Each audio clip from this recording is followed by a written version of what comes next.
What's good, guys? Producer TCustomz, TCustomz.com. Today's video, I'm going to step you inside of a new track that I'm working on, and basically I got stuck on the arrangement aspect. Right now what I have is a sampled beat. I actually have an alternative sequence which I'll play you, because when I first imported this track in, or the sample, and I started chopping it, like I've mentioned before in some of my previous videos, I tend to make a lot of chops if I don't know exactly how I want to create the track. So as you can see here, I basically maxed out the drum rack, 128 slices, and I just did that just so when I go through the creative, I have enough to work with. I can just go up and down throughout the drum rack and find whatever samples I want to work with. Now, I first came up with an alternative sequence, which I'm not actually using and incorporating yet into the entire beat. Right now, what I'm working with is about a 16-bar structure, where I've got kind of a looping sequence going, and then I've added some different vocal chops to throw some variation in, which I'll play in a minute. But this was the original basic drum pattern and vocal chops that I came up with. It's an 8-bar loop for this particular track.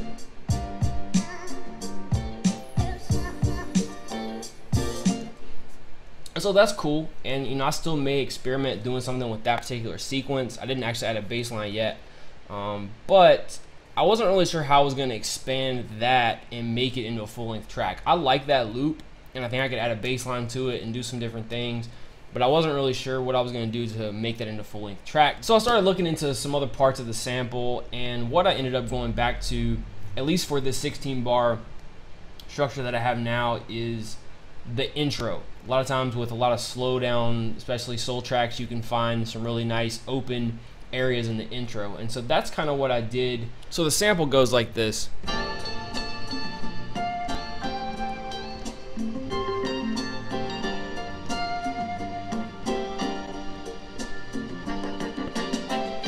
That's basically kind of how I laid it out. I've got this one sequence that loops 3 different times, and then the last sequence I have is basically the turnaround on that, so it sounds like this.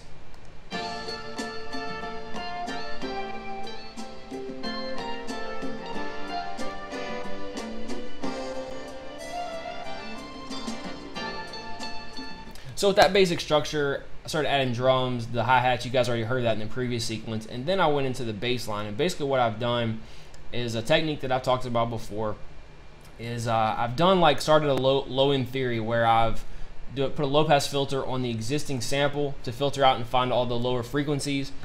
Then what I've done is I've actually exported that MIDI sequence into audio and pitched it up an octave so I can better hear those higher or those lower frequencies.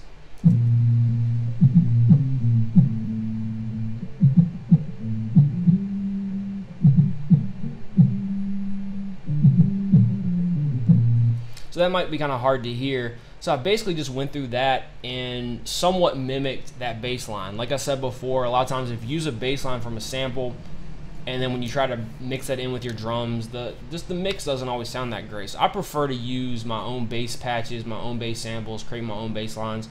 And so that's what I used. I used actually the TCustomz bass pack, one of the patches from the bass pack that I just released. So after adding the bass line, what I've done is started experimenting with some vocal chops. You guys know that I like to go back through the sample and usually find some nice vocal chops that I can lay, usually filter them, add some delay, some reverb, panning, do some different things like that, just to spice up the track overall. You don't just want to have a constant loop playing all the time. So I just kind of started expanding. I started with a little 4-bar, added some vocal chops, expanded to 8, then went into 16, and just see what I could come up with. And that's where I'm kind of stuck with, because I don't know from this point. I've got 16 bars. If I want to do a breakdown, do I want to have a hook where I bring in more instrumentation and build it up even more?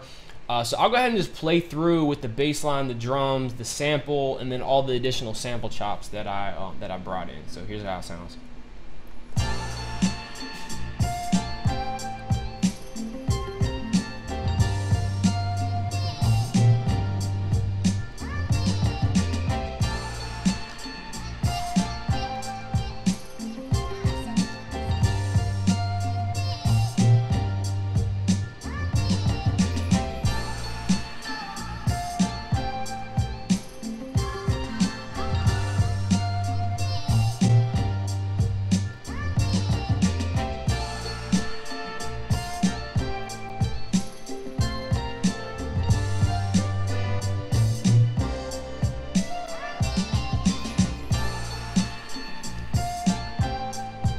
So I hope you guys enjoyed the track, just a little inside listen to some new stuff that I'm working on. I definitely will be revisiting this track, and that's adding more percussion, more instrumentation, fully arrange it, more experimenting with the vocal chops.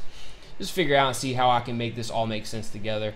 Every track's a little different for me, so I'm not going to try to force anything. I'm going to come back with fresh ears and just see what comes to me. So if you guys like the video, please take a second to click the like button.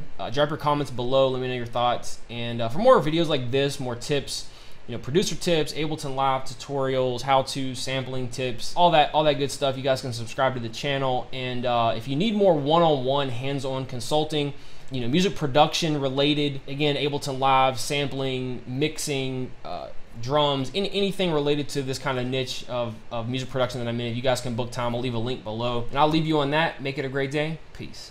Is anything specifically you need help with in Ableton Live?